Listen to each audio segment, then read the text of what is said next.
Good evening. My name is Virginia Frazier from Winchester, Kentucky.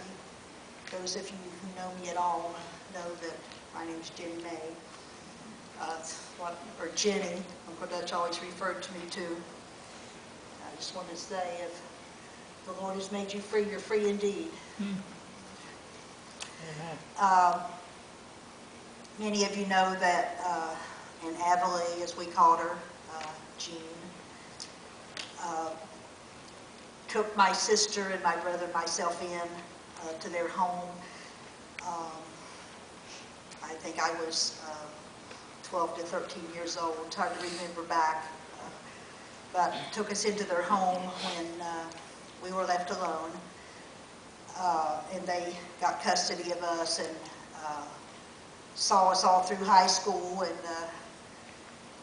but I felt like that it wasn't such a bad situation for them as it might sound, in that before our mother died, she taught us to work in the home. I know we were cooking. I know we obeyed. I remember learning about obeying. But and Abby and Uncle Dutch were both working outside the home at the time, and so when we got in from school, we would start the preparation for supper, some things that we could do, and household chores. So I believe, in a way, we were as much as, not as much, but we were a help to them, but they were much more to us, raising us, but that we kind of joined in with the family and tried to help them with the things at home, with the work at home. Balancing that huge task that they took on, having no children one day and the next day 3 almost teenagers.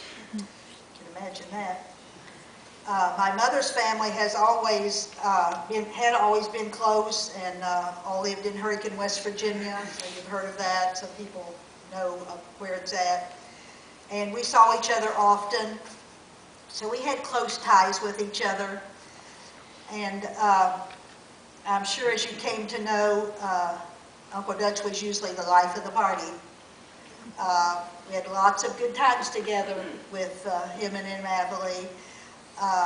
He was very active in the local community, in the local church, and was very often including us in those activities. He joined us in youth activities at church, in town parades. He was in a band at one time, had a good time. And maybe as he also did here, Easter Sunday morning, he was usually in the kitchen helping with the breakfast that we would have before any festivities began for the Easter day, the program. I'm very thankful for the encouragement that he and Aunt Avalee were to us, taking us to the local church, faithfully being there, and being active there. Whatever it was, the youth activities, or I remember one time finding myself, even as a teenager, on the committee to help raise the funds for the next year. I don't know who I partnered with, but he had me included in on that. So they wanted us to be active. They wanted us to be there, and part of our heritage and keeping us in church and loving the Lord and learning as we went. Of course, we had struggles along the way, but we did laugh a lot together. When we would take a trip back to Springfield from West Virginia to visit Uncle Dutch's parents, we always had a good time. Uncle Dutch, I feel, had his mother's personality, and we just enjoyed their jovial bantering back and forth to each other. They had a good time together. And his father, I don't know if any of you ever knew him or not, but a very humble man, a very kind man, always expressing his thank you kindly, kindly, for whatever was done for him. I remember at the dinner table, whatever was passed to him, he'd say, thank you kindly, kindly, Jean. He was very appreciative for everything that was done for him. And as we would be driving around the back roads of Springfield and all the farms, the farm fields, and Uncle Dutch would see a fella out in the field on his tractor, and he'd roll down the window and throw out his arm and wave.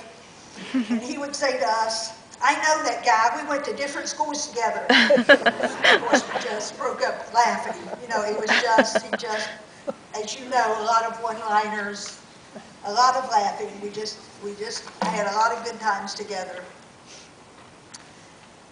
In February 2007, when Uncle Dutch was diagnosed with cancer, we tried to keep in contact with him, mostly through phone calls because of our distance away. And when he was going through the chemo and radiation, often feeling very badly, he would call us, and he would ask if John would pray with him on the phone. And John would, and he would always thank you, and I thank you for doing that too, John. It meant a lot to him. I tried to call him a lot. We talked about cooking. We talked about recipes, making donuts, baking pies. No, he loved pie. We talked about family and politics, which I didn't know that much about, but I tried to go along with him, whatever he had to say. And the good old days, you know, we all talked about that. And he would often read to me what he had read in his daily devotion that morning. He was very faithful to read that. It was an encouragement to him.